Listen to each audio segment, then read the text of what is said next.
İbrahim beni arayacak, siz de tekrar arayın.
Ses.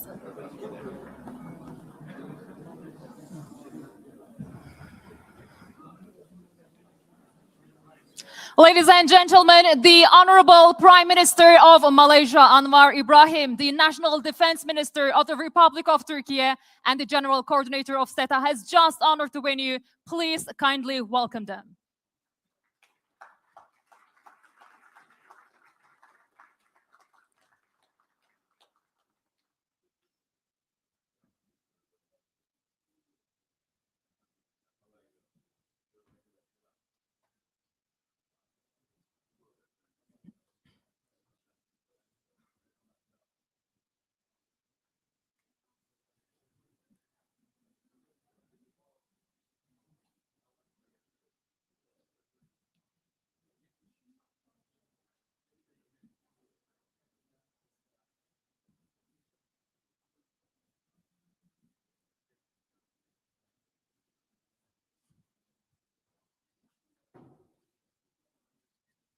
Çok teşekkür ediyoruz.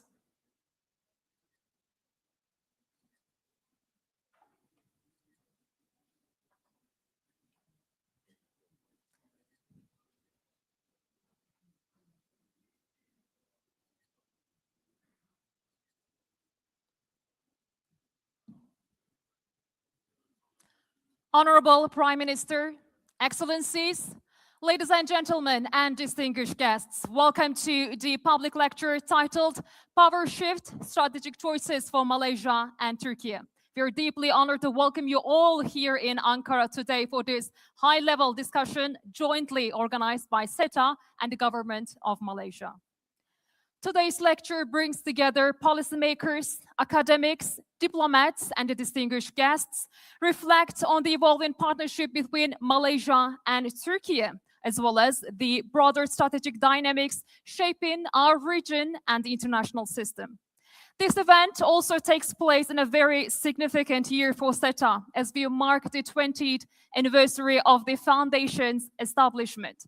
Over the past 2 decades, SETA has contributed to policy-oriented research, public diplomacy, and strategic dialogue in Türkiye and beyond. So we are honored to mark this significant milestone with this today's high-level discussion. Ladies and gentlemen, distinguished guests, without further ado, it is my pleasure to officially kick off the program with the opening remarks. Please join me in welcoming to the stage the General Coordinator of SETA, Nebi Mesh, to deliver the opening remarks.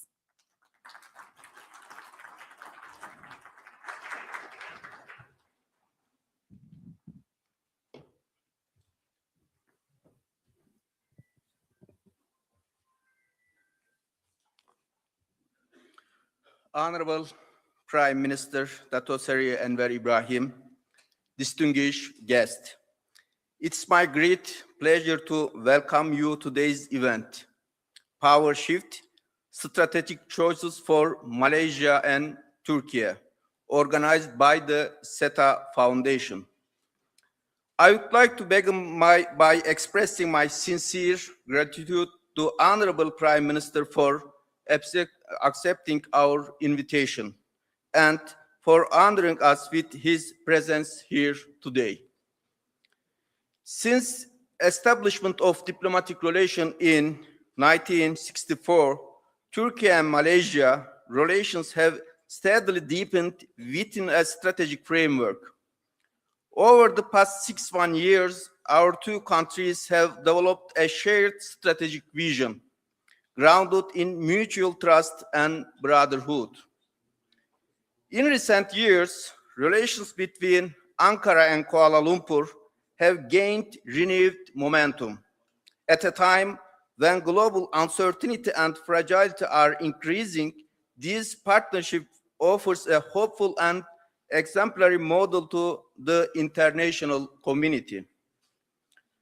During his visit to Malaysia in February last year, President Erdogan emphasized both the scope and future vision of our bilateral relations, while also driving attention to the profound transformation underway in the global system.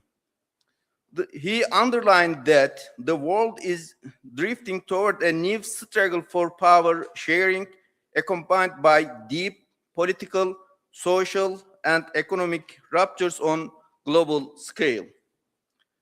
Today, as international norms are eroding, international law is increasingly disregarded, and destructive competition is felt across regions. We once again see how accurate this assessment was. It is becoming ever clear that the normative structure of international relations is being reduced to mere rhetoric.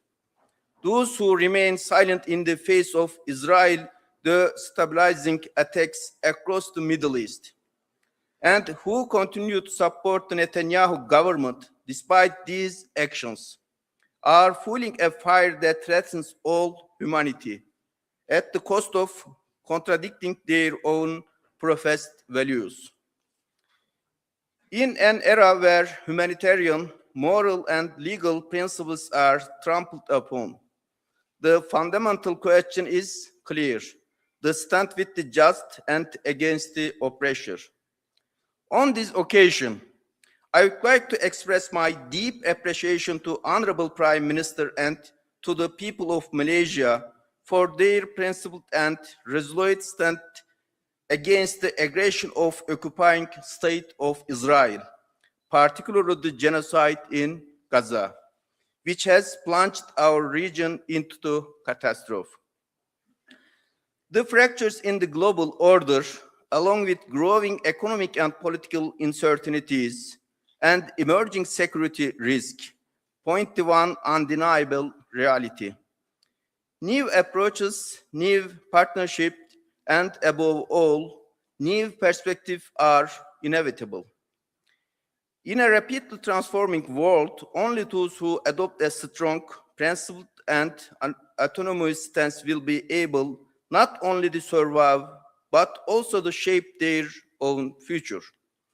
In this context, as fragilities within the global system deepen and traditional alliance gradually lose their effectiveness, Turkey launched the Asia Initiative in 2019. This initiative reflects Turkey's determination to strengthen its engagement with Asia and to fully realize the region's vast cooperation potential. With Turkey's growing strategic autonomy and its strengthening position in the international system, relations with Asia constitute a critical dimension that will shape global dynamics in the decades ahead. Within this framework, the deepening relationship with Malaysia, one of Asia's leading powers, opens new horizons for the peoples of both countries. Bilateral trade has already exceeded $5 billion, with a shared objective of reaching $10 billion in the near future.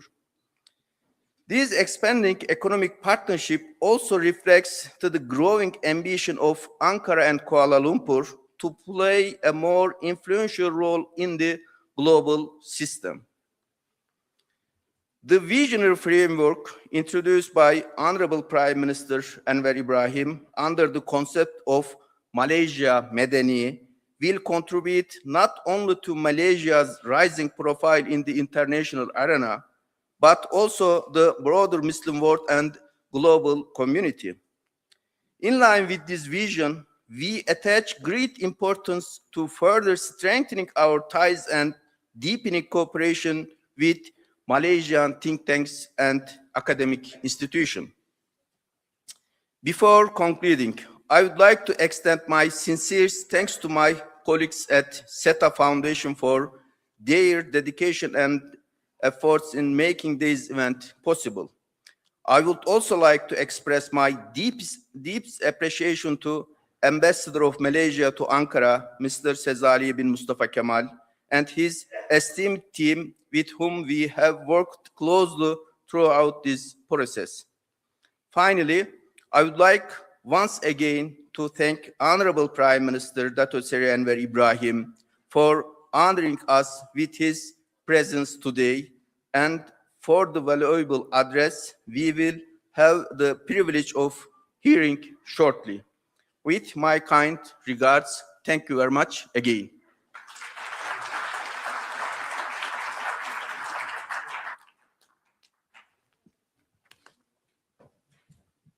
Dr. Nebi Mish, the General Coordinator of SETA, thank you so much for these insightful remarks. Ladies and gentlemen, once again, it is my great honor and privilege to invite to stage our keynote speaker. Please join me in welcoming the Honourable Prime Minister of Malaysia, Anwar Ibrahim, to deliver the opening remarks, the keynote address. Okay. Thank you so much.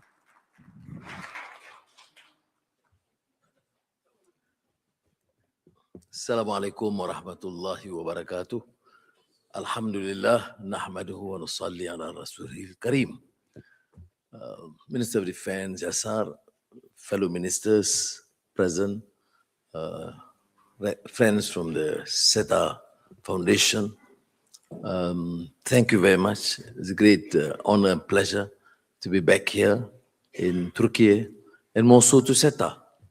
And incidentally, I've had this 20-year-old relations with SETA from the time when Dr. Ibrahim Khalil was at the fore. And I've learned immensely, benefited from your research, understanding, and commitment to collaborate efforts in terms of forging international understanding and cooperation.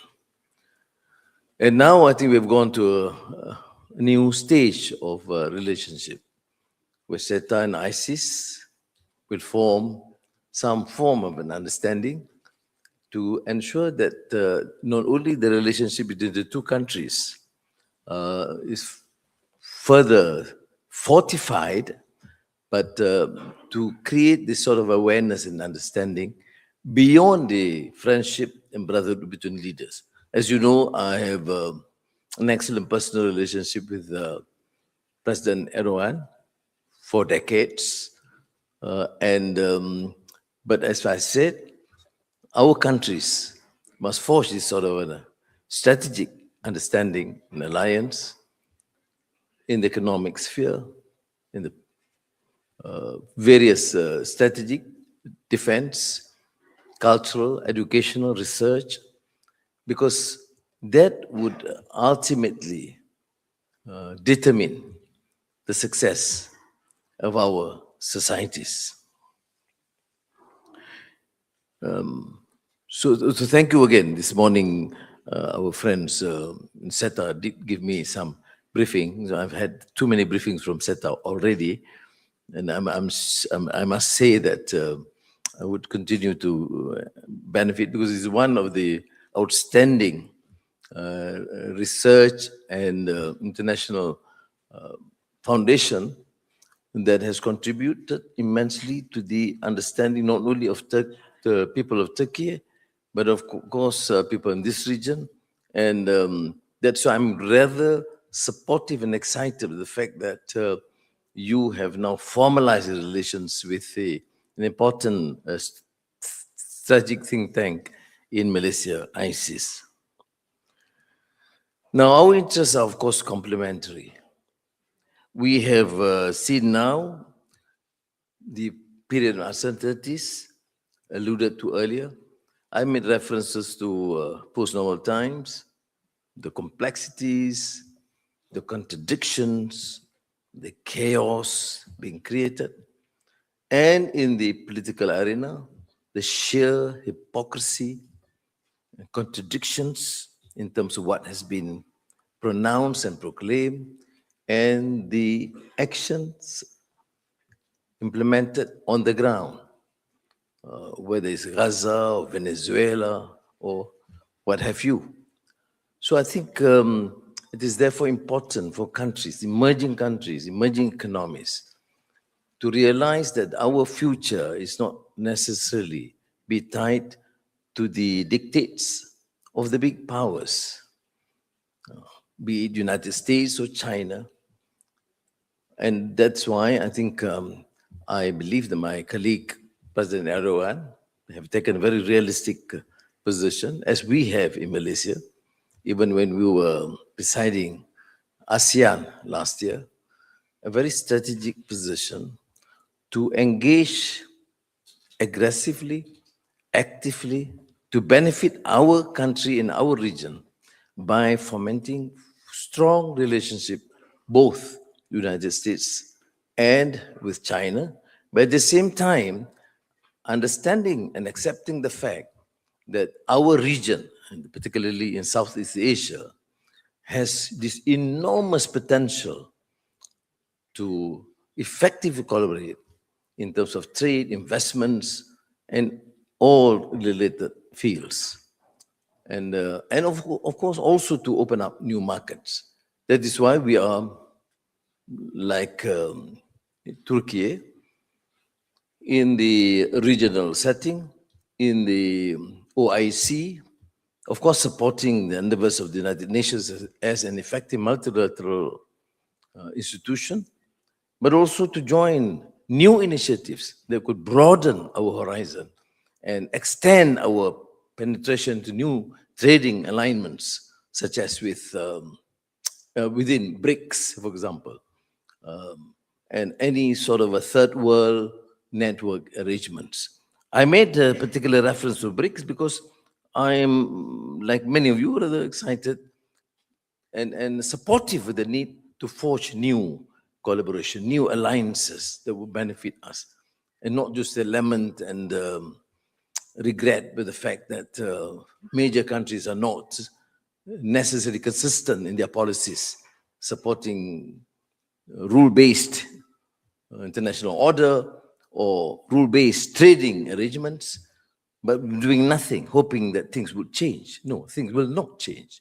That's why our priority is governance, domestic policies, stability, and of course, clarity in economic policies, and ensuring that our system of governance in combating corruption and making sure that there's order and justice for all is implemented as a showcase to our society, into the region and the world that we can govern. And with that understanding, forge new alliances with emerging economies, because to build up that potential. Now, I mean, this is essentially, we're talking about middle powers. And I've gone through some of these research and writings of SETA, sent to me occasionally by Dr. Ibrahim, and I hope the new team won't forget us, the old friends, where the thrust is again forging strength domestically and new alliances. And then take a very consistent, coherent moral voice, and not be discouraged by the prevalent forces of happenings and feeling virtually helpless. What the world requires now is voice of conscience, a consistent moral voice for order. It may not be that profound. Nonetheless, you have emerged in your history against all forms of oppression, the old or the new, the east or the west. Similarly, we gain independence because of our belief in certain principles of human dignity. What in Islamic terminology is karamah insaniyah. وَلَقَدْ كَرَّمْنَا بَنِي Adam. Then Allah exalted the children of Adam because of the human dignity, because of the moral conscience, because of the sense of justice and humanity, which transcend all communities, races, or religious denominations. And I think that should be the consistent and coherent moral voice which we have to pursue with such a strength. Now I recall this 13th century Turkish poet, Yunus Emre, which is more familiar to the Turks than to our region. But as you know, I, in my crazy ways, always trying to promote these ideas, great sages, and to popularize, including the great Turkish poet Yunus Emre in the 13th century. War is cut short by a word, and a word heals the wounds. And there is a word that changes poison into butter and honey. Well, he was talking about a moral life. This was a spiritual, moral, ethical voice of conscience. It's not about politics, but his insight applies more broadly. It reminds us that judgment matters as much as force. And that language, used with discipline and restraint, can still observe the course of events. Now, Malaysia and Turkey is aligned on many questions of consequence. It's interesting, we're world apart in terms of geographical distance, but Malaysians follow the development in Turkey. In this age where you have so much hypocrisy and lack of courage and lack of conscience, you have emerged as a voice of reason, having the courage to state facts as they are, and to condemn without reservations the sheer atrocities and genocide inflicted upon the people of Gaza by the Israeli regime. And but at the same time, having this brilliance and diplomatic skills to continue to engage, because ultimately what the world needs is not only a moral voice of conscience, but also the wisdom to navigate in this uncertain and complex world. Now, we are, of course, relatively a smaller country, and went through an initial political turmoil, not so much an upheaval. I was joking with my colleagues from SETA that sometimes we tend to say, well, Alhamdulillah, we're very far from this region. We don't have too many problems and issues. And you know, we had slight skirmishes between Cambodia and Thailand, which had I and my colleagues, Minister of Foreign Affairs is here, spent so much time and effort to try and resolve. And alhamdulillah, to a large extent, resolved. But 5, 6 people killed, and it created such an uproar. So the concern, not only by people of both countries, but people, neighboring countries and ASEAN, everybody saying, come on, Anwar, do something. You know, we have to stop this. And I said, well, alhamdulillah, it's a very positive sign that a few people killed and a few thousand misplaced or displaced. And it became such a concern. In some countries, you have thousands killed, hundreds and thousands homeless, and it doesn't prick the conscience of the people. So what went wrong? Why is it with this sophistication of the new technology and AI and such phenomenal progress you see and witness in countries, you find this sheer deficit in moral and ethical values? So I'm here to represent a country, but I'm proud to say that we are struggling very hard with this Madani framework, because yes, we need new technology. We have to grasp the new technology. We are fortunately leading in the semiconductor data centers and AI in our region. But we are mindful of the fact, like Turkey, we are really grounded in our history, culture, and identity. And we also realize that a country cannot merely succeed by culture and identity. At the same time, we are not able to succeed with just craving for relentless progress, unbridled capitalism, and new technology without that shared concern for humanity, for justice, for truth in our country, in our region. Having said that, we are not, of course, free from all problems and issues. As I've said, we are also at the center, very close in Southeast Asia and Asia, this growing tension between the United States and China. Our seas are surrounded by what is called the South China Sea.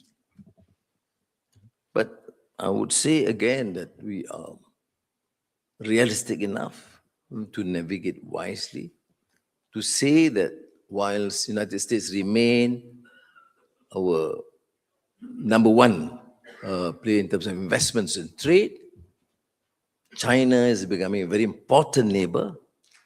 We must continue to engage, maintain excellent relations with our emerging neighbor economically and militarily. But we are not oblivious to the fact and events happening in this region. That's why I made reference to the events in Palestine and what's unfolding in Gaza. When President Trump was in Malaysia, I took efforts to commend him for the remarkable feat initiative to try and partly resolve, but also at the same time to impress upon him that gross injustice continued to be perpetrated against the people of Gaza, notwithstanding the agreement or the 20-point arrangement. So this is a case in point where the international system and order has failed, where political leaders have shown so much contradiction and hypocrisy, where democracy and human rights have rendered useless to many and being questioned by many in our societies. Because now we value these huge, impressive pronouncements, not by their pious platitudes and rhetoric, but by their determination, commitment, and capacity to affect these changes and implement these reforms or policies in a consistent, coherent manner. So, Excellencies, ladies and gentlemen, the actions that countries like ours take will not resolve every contest. What I have attempted to deliberate certainly is not a formula, panacea for all issues or problems. But they will certainly determine the room to maneuver, whether law still constrains power. And certainty is receding. The cost of miscalculation is rising. As I said, I think you've seen a very strong message. This is not the time to stand apart. That is the work ahead. And it is the work we should, including people of Malaysia and Türkiye, should do together. Tashakur. Thank you, sir. Thank you so much, Honourable Prime Minister. We kindly ask you to remain on the stage as we'll proceed with the Q&A session. Yeah, please. Ladies and gentlemen, it is my pleasure to invite to stage our moderator, Dr. Murat Yeşiltaş, the Foreign Policy Studies Director at SETA. The floor is yours, sir.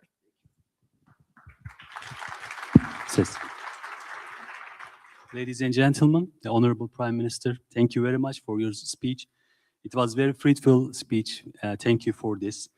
And I would like to start with the question by taking or collecting the question from the audience with your permission. So, ladies and gentlemen, I would like to give the floor to you to take your question. And if you have a question, please raise your hand. Okay, so please.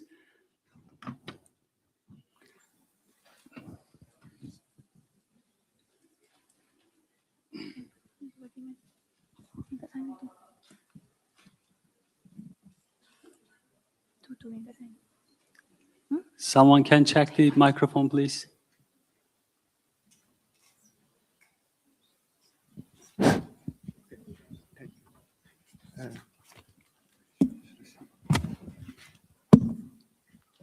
Selamat datang, dear President. Saya Ferhat Durmaz. Saya belajar di Politics di University Islam Antarabangsa Malaysia.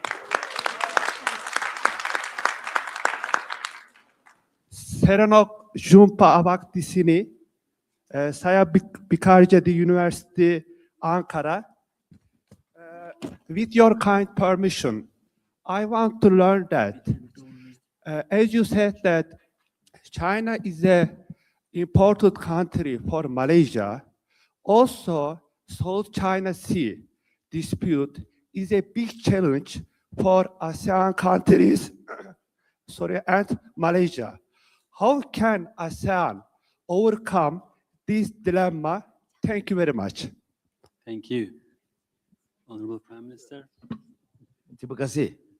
Mau jawab dalam bahasa Malaysia. Baik. This refers to the ASEAN position vis-à-vis the South China Sea. We said we continue to engage.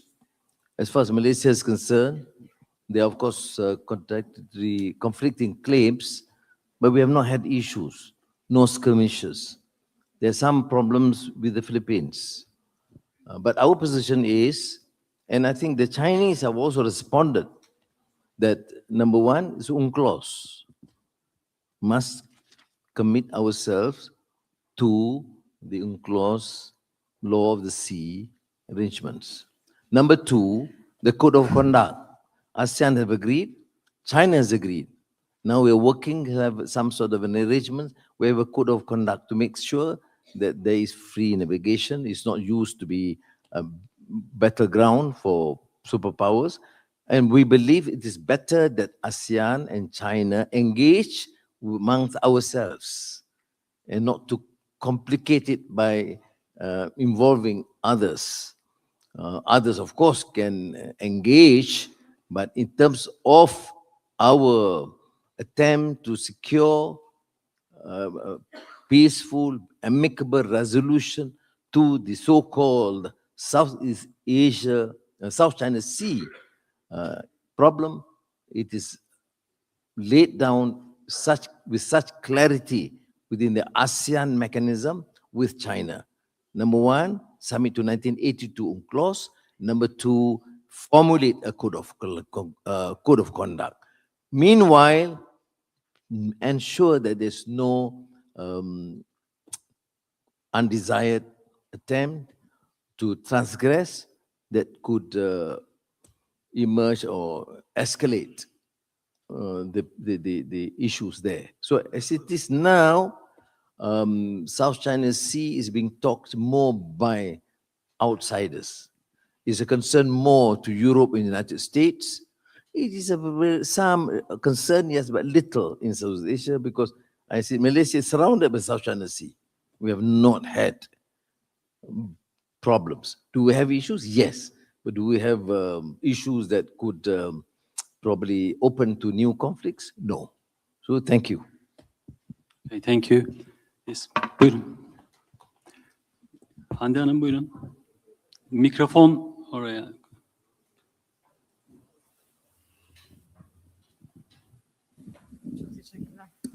So I'm so sorry. This is Hande Fırat. I'm a journalist, Mr. Prime Minister. So this is about Trumpism, of course. Many countries in Asia and the global south are concerned about increasing unutilitarianism and unpredictability in global politics, so often described as Trumpism. Do you see this trend as a risk to global stability? And does it push countries like Malaysia to seek stronger regional and cross-regional partnership, including Turkey? Thank you very much. Thank you. It's about Trumpism, how the Trumpism as a political understanding is risking the world politics, and how Malaysia is standing against this sort of I idea. thought you were seeking to, but Trumpism. Trumpism. Was this Trump? Well, we came up with a very strong position vis-à-vis Venezuela. We reaffirmed the position that it must be in accordance to international rules and law, and no unilateral action by any country, big or small. So it is a consistent, coherent voice. And we did urge the United States to send back Maduro and let the people of Venezuela decide. Because I think in these days of and age, if you have this sort of unilateral action, it will cause a lot of concern and instability. But notwithstanding my position, I mean, we'll continue to engage. I mean, we have, and I think for a country like Malaysia, as a democracy, and we realize that engaging with countries is important. Therefore, if you ask me, no qualms, no apologies. We state our position based on facts and law and consistent policy in the interest of our people, the Malaysians. But at the same time, we will continue to engage with the United States and treat them with, respect and not only engage, but take an informed position to make sure that our voice is heard and effective. So there is a difference between our position with some, for example, who will sever all sort of relations. Of course, there are certain small extremist voice even within Malaysia. Because of this, we have to sever relations. I mean, it sounds nice, but it is not in terms of a proper, reasonable policy, because a policy, a diplomatic engagement is a must. I mean, countries, we agree, we disagree. We have groups, for example, we welcome the initiative, Saudi initiative in terms of engaging with both sides in Yemen. Yeah. We welcome the efforts by Türkiye in many of the regional issues and conflicts. So that is a position that we take. Not necessarily we agree with one party or the other. Sometimes we have strong views, but engagement is important. So that is why, whilst expressing our displeasure and disagreement with some of the pronounced policy by President Trump, we still believe that the way forward is to continue to engage and present our case with strength and courage. Thank you. Next question. I'll take one from left side. Yes, please. Thank you. Assalamu alaikum. Selamat datang. Saya pelajar ke UAE. My question is, yesterday the president of Azerbaijan, Ilham Aliyev, said, "We will not interfere or help in any country's external issues, not even Gaza, because they are Arab." My question is, if any war, whether short or long term, were to erupt in 2026 or beyond, would you like to act as an ally of Turkey, or would you like to stand as similar to Ilham Aliyev? Thank you. Well, we are not necessarily taking a position, a lie or not. Maybe a consistent position. We are supportive of the struggle of the Palestinian people because of the principles. Why is it now that we tolerate colonialism? We have fought in countries throughout the world, have struggled against colonial rule, whether it's British or American or French or Libyan, it does not matter. Why is it that when it comes to Israeli colonialism, we make an exception? The same. I mean, our country has been colonized. Malaysia was colonized, you see. So was Indonesia, Algeria, so many countries. You fought. And your great heroes fought and struggled against any attempt for foreign domination. Now, Venezuela is not an Arab country, nor a Muslim country, nor an Asian country, certainly not a Malay country, but we take a position. That's what rule of law, order, and justice is all about. How is it that because if there is oppression among the Malays, I fight. If there's oppression among the Chinese, I ignore. I mean, that's certainly not, I should say what, not too civilized really, because we have to remain consistent. There may be limitations, I mean, Malaysia is a small, I mean, relatively smaller country, smaller military strength and force. So we are not able to say we send forces. No, we can't. But we say we will join forces if it is under unilateral, under multilateral United Nations arrangement, number one. Number two, we still have a voice. I mean, we are a people of dignity. We believe in freedom and honor. And that means a very humanitarian sort of consideration. How is it this in age and I fail to understand them. In Germany, I remember then at that time Chancellor Olaf Scholz. I mean, it was a similar remark. I said, it's consistent. Not, I'm not against them, but I said, what is happening? Why this moral abandonment? Why this inconsistency? Why do you engage people because of their color or their religion or their creed? What's wrong with society? Why do you talk about democracy and human rights? And why do you tolerate this colonialism? I really have great difficulty. I'm sorry, I'm getting enraged a bit. Because I can't understand.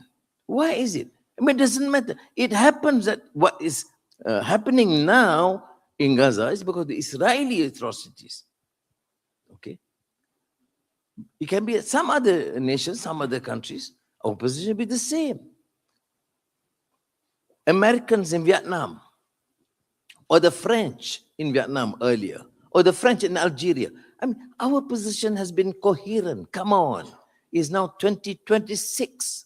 We can't be condoning exploitation and colonialism. I mean, what do you call this expansion in the West Bank and taking over areas and regions of Palestine? It's colonialism. But beyond that, it is even oppression. I mean, we should feel disgust. Even at the very least, we are not able to say much or do anything. There must be a sense of disgust. Otherwise, we lose that sense of humanity. And my God, after all these years of struggle and suffering, indignity, don't lose that.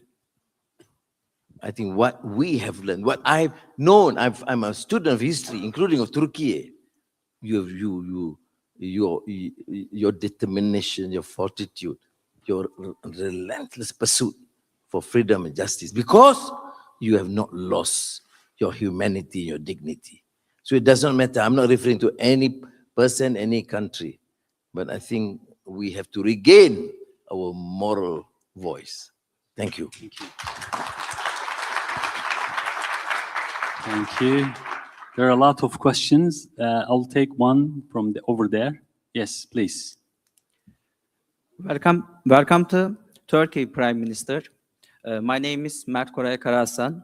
I recently graduated from Gazi University with a degree in political science. My question is, what concrete steps and strategic priorities can be pursued to enhance the existing cooperation potential between Turkey and Malaysia in the field of defense industry? Well, the good news is that we are working well with many of the defense industries here. I would say that in many areas, of course, Turkey is much more advanced. So there has been some arrangements.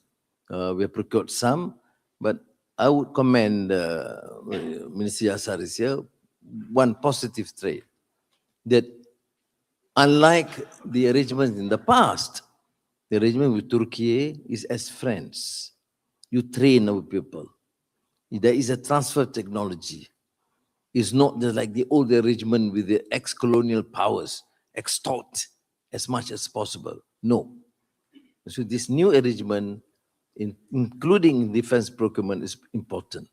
We have to buy because you have a much more superior sort of a industry, but at the same time, we want a reasonable arrangement where you do train our young professionals, where you transfer some technology, where once you benefit immensely from this sort of arrangement, you also make sure that some local capacity, domestic capacity in Malaysia is being done. And this sort of arrangement is working. I must thank President Erdogan, of course, because he was spearheading this sort of arrangement, and particularly when we had this G2G arrangement in the procurement process. Thank you. Yes. Can you bring microphone in the middle, in the left side? Come. No, go. Okay, thank you. Thank you very much, Mr. Prime Minister. I would like to understand what is going on about Rohingya and how exactly you and Malaysia are doing things to resolve this conflict. I know that you and President Erdogan have been one of the most vocal people to raise the issue of Rohingya people. Thank you. Well, again, this is unfortunate because it's close to us.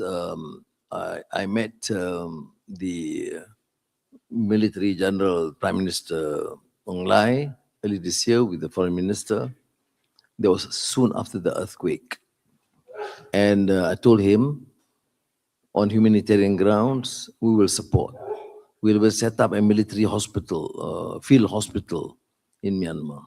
The two conditions. Number one, stop the bombings of regions, sub-regions, minorities, including Rohingyas. It's not only the Rohingyas, but the Karens, the Arakans, the other minorities are also being subjected to such atrocities by the military junta. Second is that all facilities, humanitarian assistance that we provide must not be discriminated, must be given to anyone who requires this assistance. But to his credit, this was agreed upon. We set up the military field, the field hospital. We arranged some sort of support by some other neighboring countries. I mean, Thailand did, Indonesia, Singapore, many of the countries also did support. And so at least the last year, I met him again in Beijing some month back, there has been, at least the atrocities have subsided to a large extent. Has it ended? No. Why am I so concerned? Partly gross injustice and oppression. Number two, it's causing problems within our country. The 200,000 Rohingya refugees is a burden to the country. So for now, we have some measured success, but the pressure must be, again, continue. I met also people, the leaders of the rival alternative national unity government leaders, I mean, in discussions with them. And the foreign ministry actually had coordinated some meetings with all the other minority groups in Kuala Lumpur. So we are doing our part.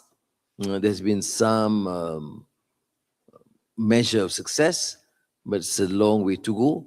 They continued with their elections last month and continuing. We have said that we will continue to engage, although ASEAN as a whole do not recognize the elections, but we will continue to engage. Thank you. Yes.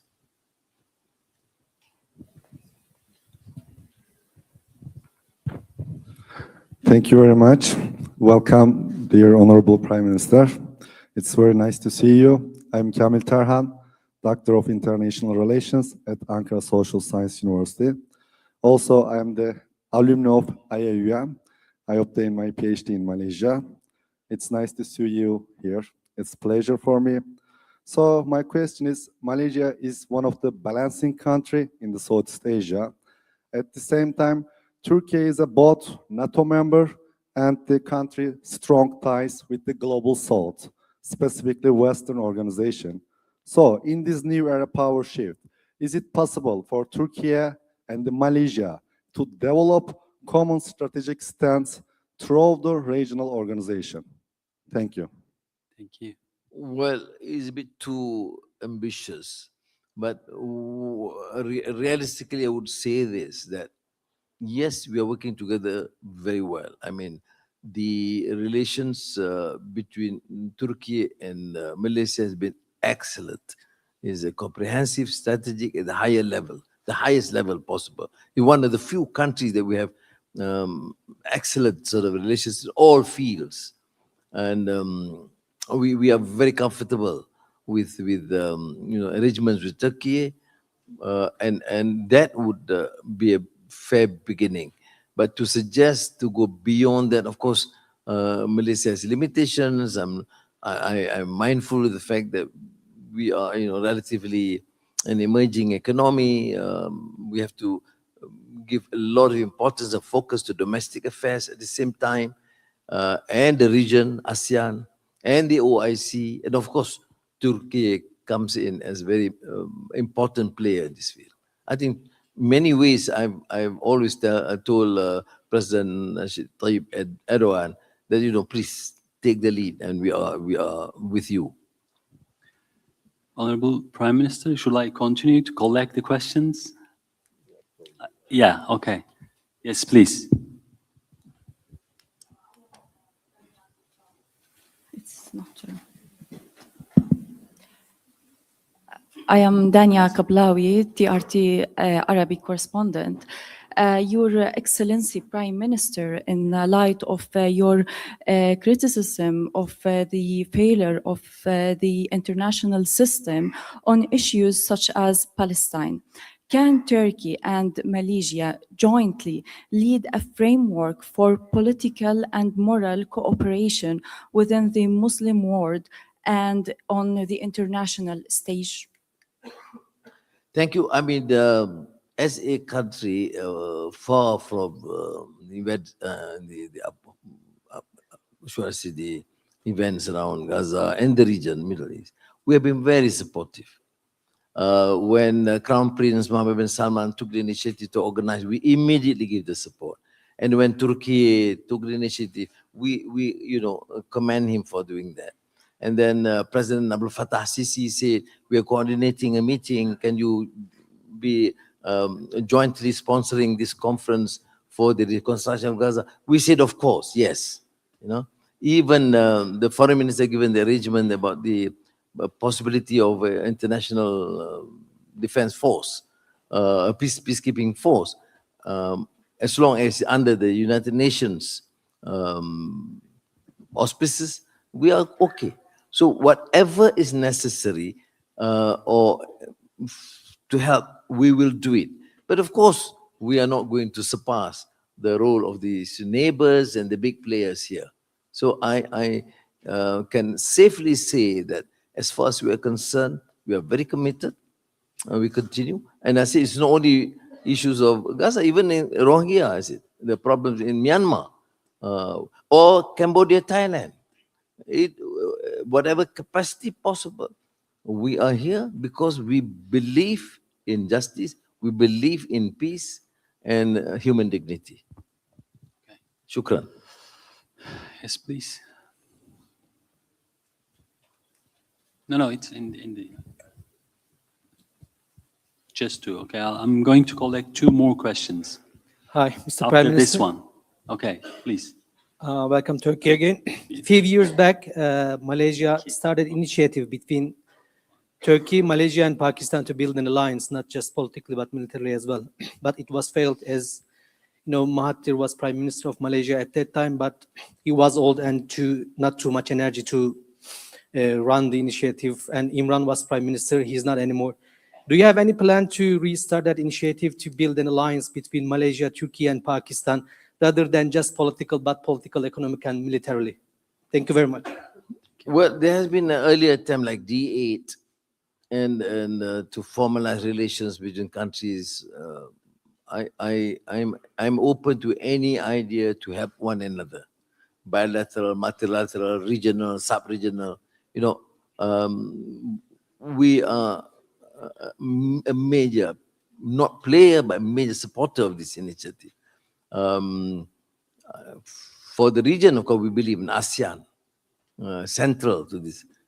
But then for beyond that, of course, Pakistan is a great friend. I mentioned China in many ways.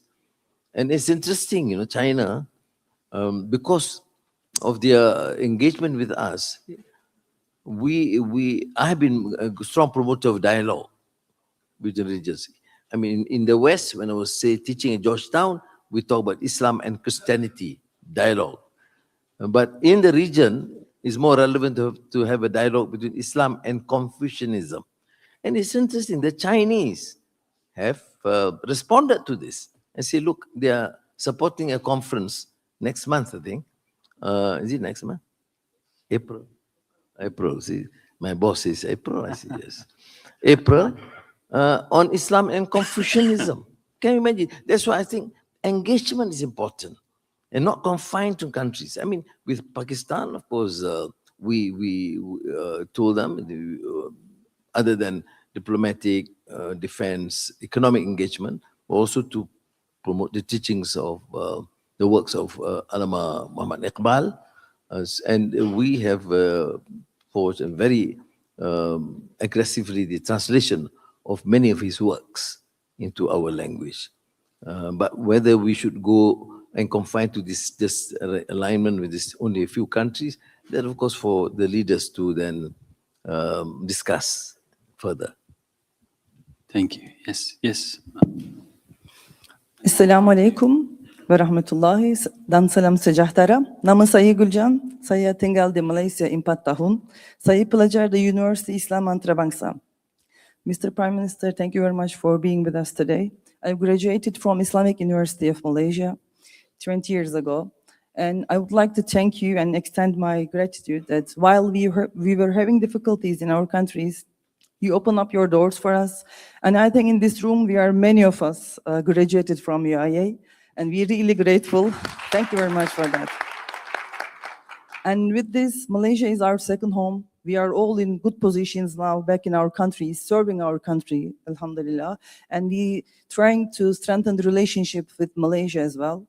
So in this regard, I would say that with defense and diplomacy being all important fields, one of the important fields I think is the education and academics, and University Islam Antarabangsa was a very strong bridge between the two countries. We really appreciate it. We know the culture. We've been familiarized with Southeast Asia and all those regions. As you said, mentioned in your speech, we are too far geographically, but the university made us very close with each other. So I would say that university should remain strong, because I have heard that number of international lecturers and students reduced over the time, but it served as greatly for us. So I would say that it should be strong again.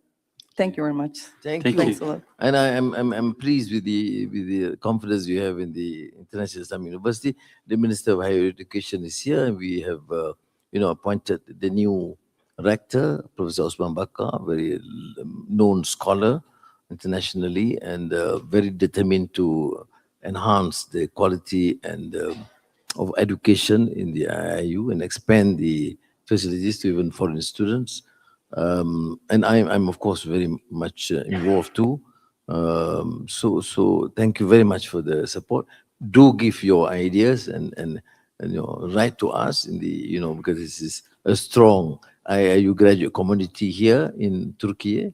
You give some ideas and let us pursue this. And I think there's much need to be done. We disburse some funds extra even for the university. Any failure, then you blame the minister. Okay, it's going to be the final question. I'm so sorry for the rest of the questions who really Assalamualaikum. My name is Shukri Misnan. I'm a PhD student at Yildiz Technical University Istanbul. So my question, so basically we know that Malaysia has rare earth element resources. So as we know that these elements is very crucial for the development of batteries that use in electric vehicles. So my question is to Dato Seri Anwar Ibrahim, what is Malaysian strategies to prevent our country being exploited by big power like US and China? Thank you. Thank you. Rare earth components being used in virtually every form in technology, not only in EV and cars and refrigerator and computers. I mean, name it, you need it, some components of it. We take a policy, for example, now not to allow for export of raw rare earth, and to allow only for investments in processing. There was some confusion earlier when we had this arrangement with the United States to say we disallow others to participate. It's not true. The biggest investor for now is the Australians, and this year the Koreans have come in, the Chinese have been there, the United States are very interested. But as long as you play by the rules, the issue of processing in Malaysia, transfer technology in the country, research and training for our people, then we would allow. So it is important, therefore, for us in our disciplines, in universities even, to focus on these new disciplines. That's why universities, in terms of rare earth, AI, new technology, have been given a lot of new attention. Faculty, AI faculty. And then they relate to an earlier question. That's why also we have now, with the Ministry of Higher Education, a very strong collaboration with Türkiye, with universities here, with research centers here, to work together in all fields, including rare earth. Okay, thank you. You don't look too happy about this, why? No, we'll settle protect. But for now, we have banned the export of raw rare earth. You see, we will only proceed if the processing plant takes place. But we are not necessarily confined to any particular country. All right? It seems he's okay now. Okay, thank you. Honorable Prime Minister, I would like to really extend my gratitude to you again. Thank you so much. It was a really great conversation, and we learned a lot, and we deepened our understanding concerning different issues, international politics, Türkiye, Malaysia, bilateral relations, and your perspective about the regional politics. Thank you again for your speech, keynote speech, and for answering all the questions. Thank you again.